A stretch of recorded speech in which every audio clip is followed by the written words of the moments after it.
Before Abraham was, I am.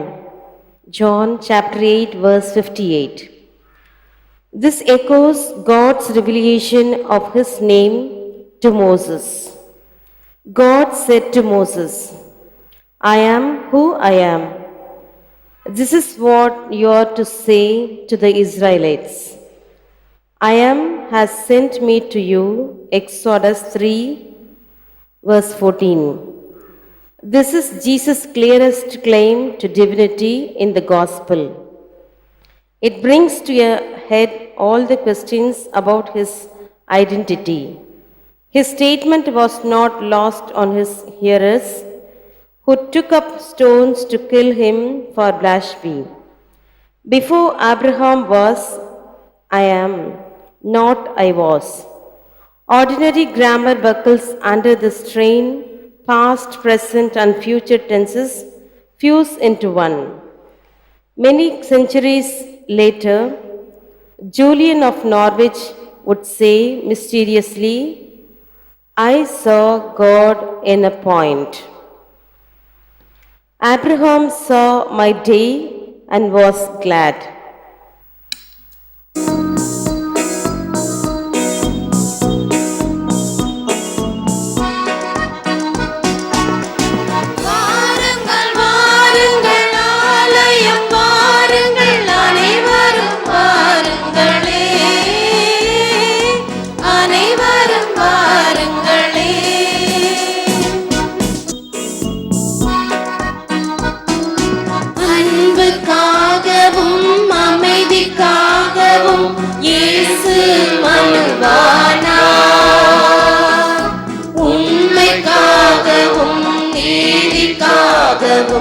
அவரே பலியானார். ஒன்று கூடுவோம், உணர்ந்து வாழுவோம். ஒன்று கூடுவோம், உணர்ந்து வாழுவோம். சுயநலம் நீக்கி பிற நலம் காத்து அன்பினில் நாம் இணைவோம்.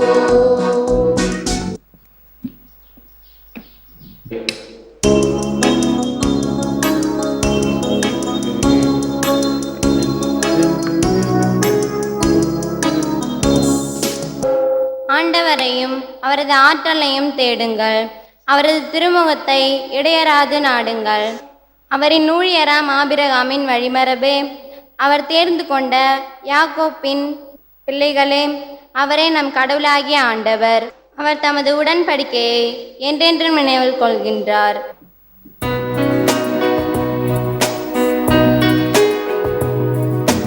இயேசு கிறிஸ்துவே எங்கள் இரட்சகரே, உம்மை வாழ்த்துகிறோம். உங்கள் இதயத்தை கடினப்படுத்தி கொள்ளாதீர்கள், மாறாக ஆண்டவரின் குரலை கேட்பீர்களாக. ஆண்டவர் உங்களோடு இருப்பாராக. புனித யோவான் எழுதிய நற்செய்தியிலிருந்து வாசகம். ஆண்டவரே உமக்கு மகிமை. மகிமை. அதிகாரம் 8 திருவசனங்கள் 51 59 வரை. அக்காலத்தில் இயேசு யூதர்களிடம், என் வார்த்தையை கடைபிடிப்போர் என்றுமே சாக மாட்டார்கள் என உறுதியாக உங்களுக்கு சொல்லுகிறேன் என்றார். யூதர்கள் அவரிடம், நீ பேய் பிடித்தவன் தான் என்பது இப்போது தெரிந்துவிட்டது. ஆபிரகாம் இறந்தார், இறைவாக்கினர்களும் இறந்தார்கள். ஆனால் என் வார்த்தையை கடைபிடிப்போர் என்றுமே சாக மாட்டார் என்கிறாயே. எங்கள் தந்தை ஆபிரகாமை விட நீ பெரியவனோ? ஆபிரகாம் இறந்தார், இறைவாக்கினரும் இறந்தனர். நீ யாரென்று நினைத்து கொண்டிருக்கிறாய் என்றார்கள். இயேசு மறுமொழியாக, நானே என்னை பெருமைப்படுத்தினால் அது எனக்கு பெருமை இல்லை. என்னை பெருமைப்படுத்துவர் என் தந்தையே. அவரையே நீங்கள் உங்கள் தந்தை என்றும் சொல்லுகிறீர்கள். ஆனால் அவரை உங்களுக்கு தெரியாது, எனக்கு தெரியும். எனக்கு அவரை தெரியாது என்று நான் சொன்னால் உங்களைப் போல நானும் பொய்யனாவேன். அவரை எனக்கு தெரியும், அவருடைய வார்த்தையும் நான் கடைபிடிக்கிறேன்.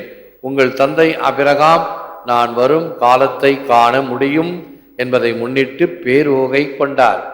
அதனை கண்டபோது மகிழ்ச்சியும் கொண்டார் என்றார். யூதர்கள் இயேசுவை நோக்கி, உனக்கு இன்னும் 50 வயது கூட ஆகவில்லை, நீ ஆபிரகாமை கண்டிருக்கிறாயா என்று கேட்டார்கள். இயேசு அவரிடம், ஆபிரகாம் பிறப்பதற்கு முன்பே நான் இருக்கிறேன் என உறுதியாக உங்களுக்கு சொல்கிறேன் என்றார். இதை கேட்ட அவர்கள் அவர் மேல் எரிய கற்களை எடுத்தார்கள். ஆனால் இயேசு மறைவாக நழுவி கோவிலிருந்து வெளியேறினார். இது கிறிஸ்து வழங்கும் வாழ்வு தரும் நற்செய்தி. கிறிஸ்துவே உமக்கு புகழ். Before Abraham ever was I am. Abraham பிறப்பதற்கு முன்பே நான் இருக்கிறேன். இயேசுவில் அன்பார்ந்த சகோதர சகோதரி, அன்பார்ந்த பிள்ளைகளே, அன்பார்ந்த தொலைக்காட்சி விசுவாசிகளே, I am everlasting existence, which is the nature of Jesus. நான் என்றென்றும் இருக்கிறவர், அது இயேசுவின் இயல்பு. Jesus is perfect God and perfect man. Athanasius, இயேசு தேவனும் நிறைவான மனிதனுமாய் இருக்கிறார். ஆண்டவராகிய இயேசு கிறிஸ்து மனித அவதாரம் எடுத்த பிறகுதான் இந்த பிரபஞ்சத்திலே அவர் நம்மை போல ஒரு மனிதனாக இருந்தார். ஆகவேதான் இந்த மூவேளை ஜெபம் சொல்லும் பொழுது வார்த்தை மனு உருவானார், நம்மிடையே குடிகொண்டார்.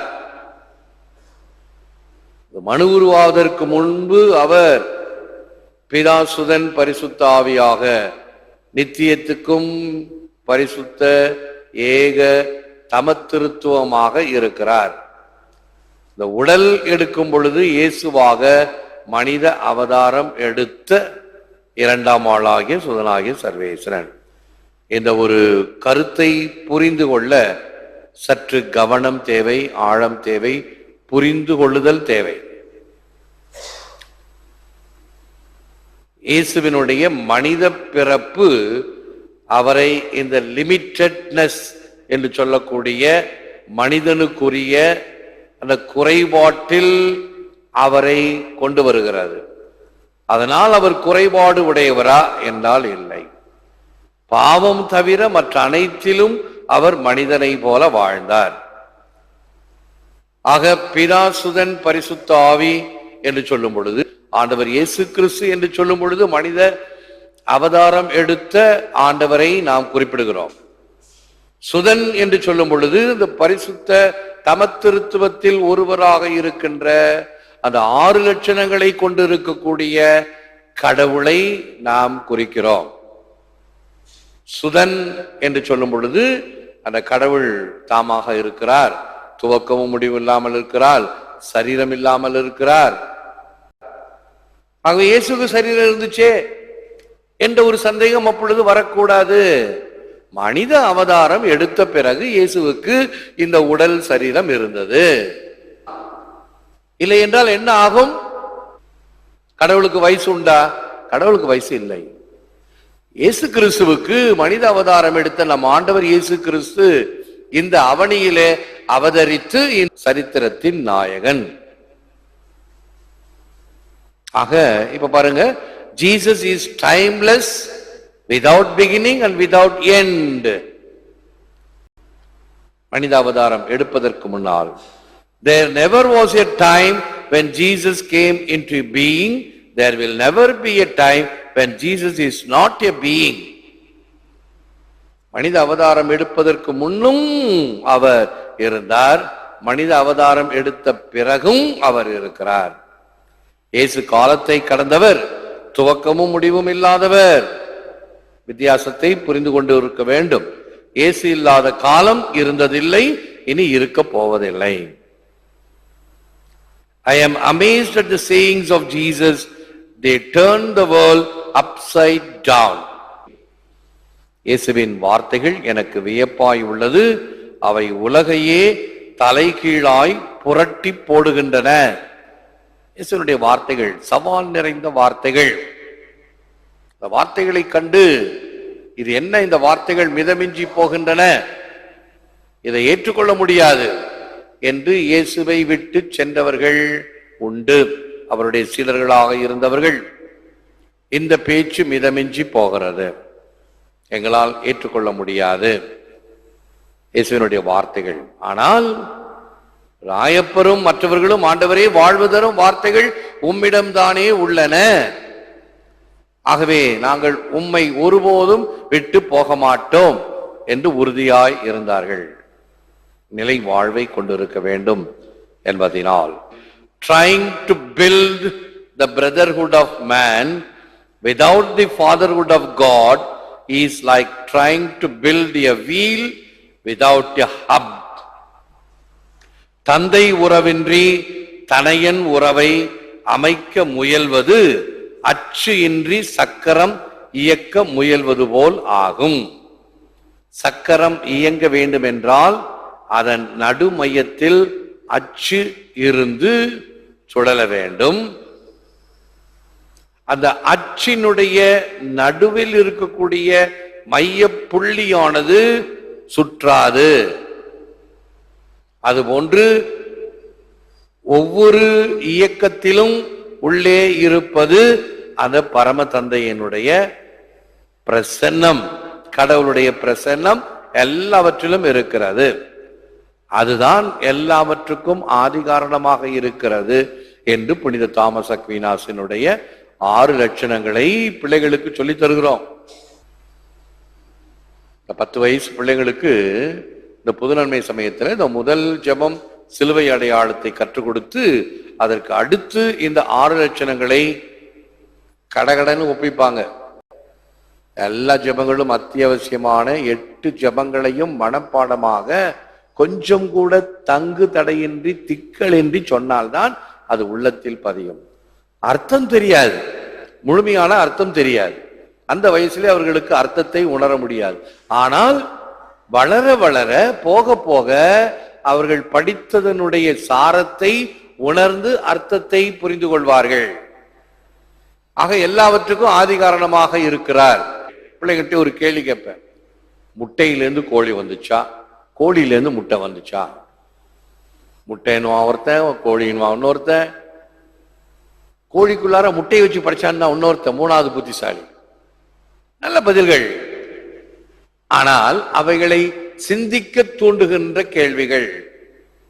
ஆக இவைகளினுடைய ஆரம்பம் ஒரு துவக்கத்தில் இருக்க வேண்டும். அந்த படைப்பின் துவக்கம் அங்கிருந்துதான் இவைகள் உருவாகின. ஆனால் எல்லாவற்றுக்கும் ஆதிகாரணமாக இருக்கிற கடவுள் இவை உருவாக்கினார். அதிலிருந்து நம்ம கொஞ்சம் மீண்டு எழுந்து வளர்ந்து நம்ம கத்துக்கணும் அல்லவா? ஆனா நம்ம கத்துக்கிற ஞான உபதேசம் எல்லாம் அப்ப என்ன கத்துக்கிட்டோமோ அது மறந்த நிலையில் இருக்கிறது தான் அநேக கிறிஸ்துவர்களுக்கு. ஆகவேதான் இதனுடைய வளர்ச்சியோ இதனுடைய செழுமையோ தெரியாமல் இருக்கிறோம்.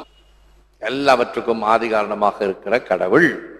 I saw God in a point, Julian of Norwich. இதைத்தான் நான் சொன்னேன், ஒரு புள்ளியில் நான் கடவுளை கண்டேன். அச்சினுடைய சுழலுகின்ற அந்த சுழற்சியிலே இருக்கின்ற நடுப்புள்ளியானது சுழலாது. அதை போன்று இறைவன் எல்லாவற்றிலும் மையமாக ஆதி காரணமாக இருக்கிறார். Jesus is the same yesterday, today and forever. இயேசு கிறிஸ்து நேற்றும் இன்றும் என்றும் மாறாதவராக இருக்கிறார். இந்த அடையாளத்தை தான் அங்கே நீங்கள் தொலைக்காட்சி பெட்டியில் பார்க்கலாம். கிறிஸ்தோஸ் என்ற எழுத்தும் ஆல்பா ஒமேகா என்ற எழுத்தும் போடப்பட்டிருக்கிறது. கிறிஸ்தோஸ் நேற்றும் என்றும், இயேசு கிறிஸ்து ஆல்பா ஒமேகா துவக்கமும் முடிவும். ஈஸ்டர் விழாவை கொண்டாடுகிறோம்.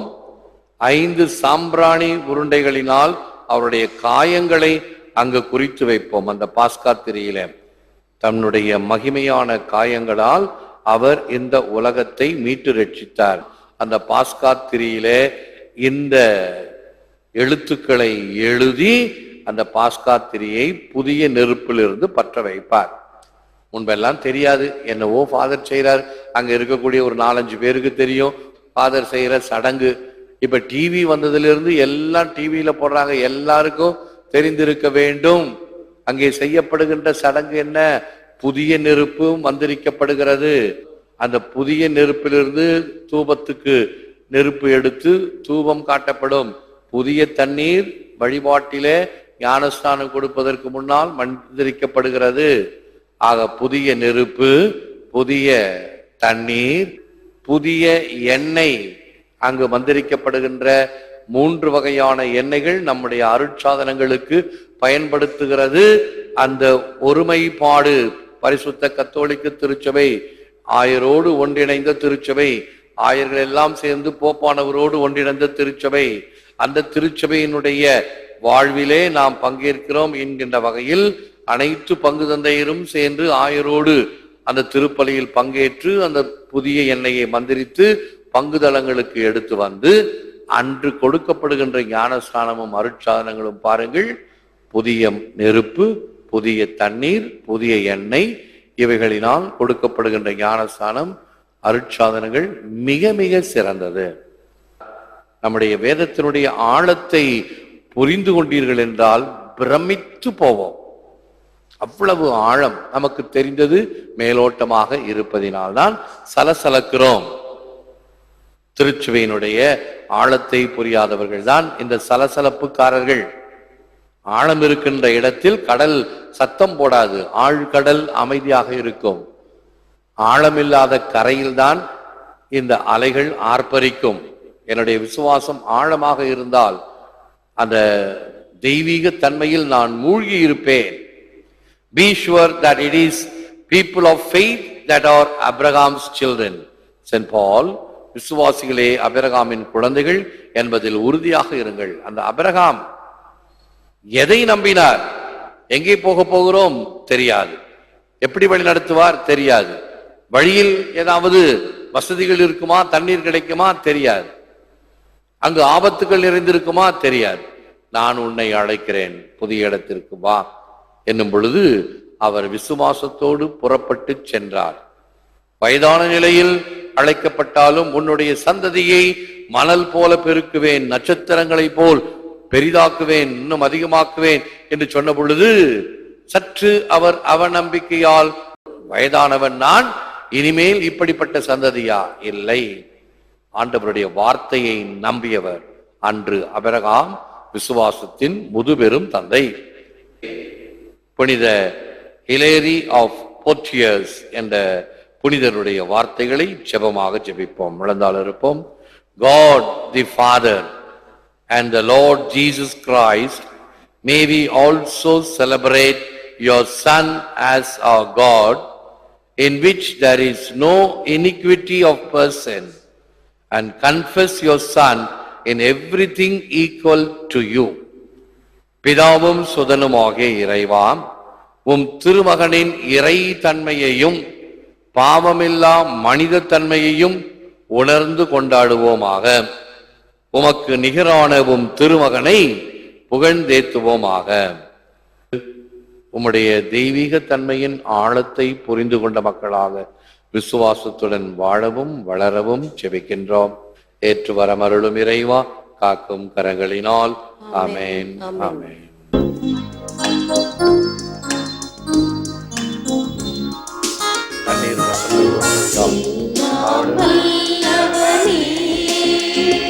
இதோ எங்கள் காணிக்கை, இவை எல்லாம் ஏற்றிடுவீர். இது எங்கள் கோரிக்கை. எல்லாம் வல்லவனே, இது எங்கள் காணிக்கை, இவை எல்லாம் ஏற்றிடுவீர். எங்கள் கோரிக்கை. ஜெபிப்போமாக. ஆண்டவர் உங்களோடு இருப்பாராக. உம்மோடும் இருப்பாராக. எல்லாமல்ல இறைவன் பிதா சுதன் பரிசுத்த ஆவி உங்களை ஆசீர்வதிப்பாராக. ஆமென். சென்று வாழுங்கள், திருப்பலி நிறைவேறிற்று. இறைவா உமக்கு நன்றி. பிதா சுதன் பரிசுத்த ஆவியின் பெயராலே ஆமென். இயேசுவுக்கே புகழ், மரியே வாழ்க.